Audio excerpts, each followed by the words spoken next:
Bung Karno galau. Ia menghitung jika sampai terjadi peperangan, secara matematis tidak akan mungkin bisa mengalahkan sekutu.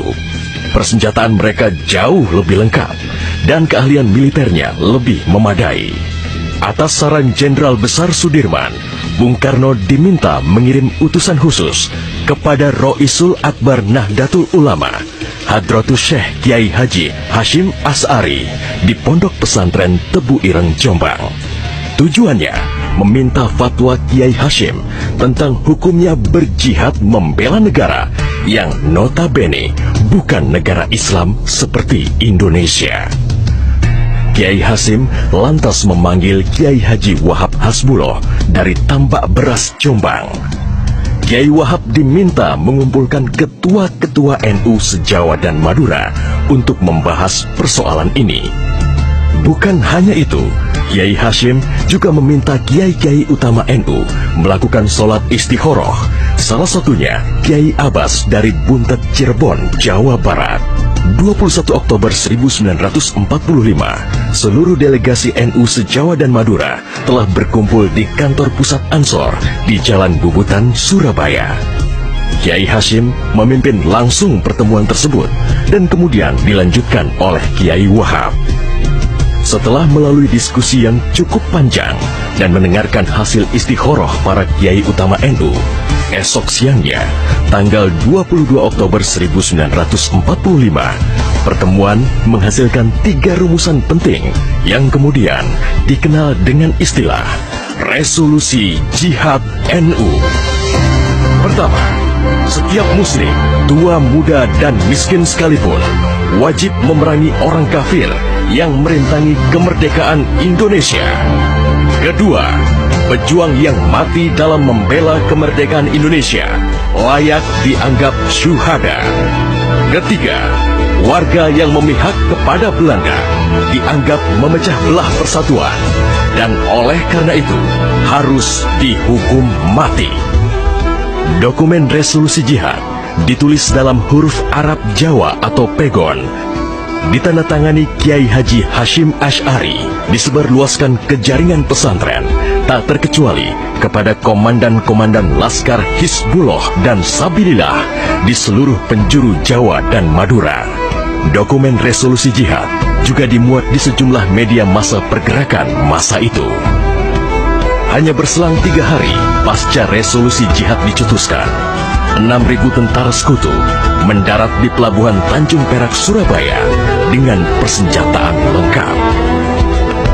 Mendengar kedatangan pasukan penjajah, ribuan santri dan kiai dari penjuru Jawa Timur bergerak menuju Surabaya. Situasi pun terus memanas dan cenderung tak terkendali. Resolusi Jihad NU telah memompa semangat perlawanan rakyat dan memicu terjadinya pertempuran hebat selama 3 hari di Surabaya, tanggal 27, 28, dan 29 Oktober 1945. Tentara Inggris kewalahan menghadapi perlawanan rakyat Jawa Timur. Mereka lantas mendatangkan Bung Karno ke Surabaya untuk diajak berunding melakukan gencatan senjata. Pagi hari tanggal 30 Oktober, gencatan senjata ditandatangani pemerintah Indonesia dan Inggris. Namun, sore harinya terjadi insiden di Jembatan Merah yang menewaskan orang nomor 1 tentara Inggris di Surabaya, Jenderal Malabi. Gencatan senjata pun langsung berakhir.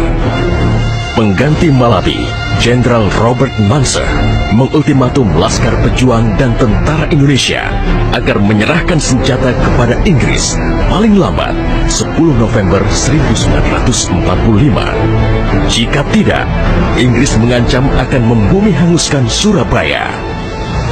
Mendengar ancaman itu, para komandan Laskar Hizbullah, Sabilillah, Mujahidin, TKR, dan para santri marah besar. Seorang pemuda bernama Sutomo atau yang dikenal dengan Bung Tomo sowan kepada Kiai Hashim. Ia meminta izin kepada Kiai Hashim untuk menyiarkan dan menyebarluaskan resolusi jihad melalui radio. Bismillahirrahmanirrahim. Merdeka! Saudara-saudara penduduk kota Surabaya, kita semuanya telah mengetahui bahwa hari ini tentara Inggris telah menyebarkan pamflet-pamflet yang memberikan suatu ancaman kepada kita semua. Kita diwajibkan untuk dalam waktu yang mereka tentukan menyerahkan senjata-senjata yang telah kita rebut dari tangannya tentara Jepang. Tetapi inilah jawaban kita. Selama banteng-banteng Indonesia masih mempunyai darah merah yang dapat membuat setarik kain putih, merah dan putih, maka selama itu tidak akan kita mau menyerah kepada siapapun juga. Allahu Akbar, Allahu Akbar, Allahu Akbar. Merdeka! Pertempuran 10 November membuat malu tentara Inggris. Target mereka menguasai Surabaya dalam waktu 3 hari tak terbukti. Bahkan di hari yang kedua, Inggris kehilangan Jenderal Robert Munser. Artinya, dalam 1 bulan menghadapi arek-arek Surabaya, mereka sudah kehilangan 2 jenderal terbaiknya. Perang Surabaya berlangsung selama 3 minggu. Takbir dan pekik merdeka menggema selama pertempuran berlangsung.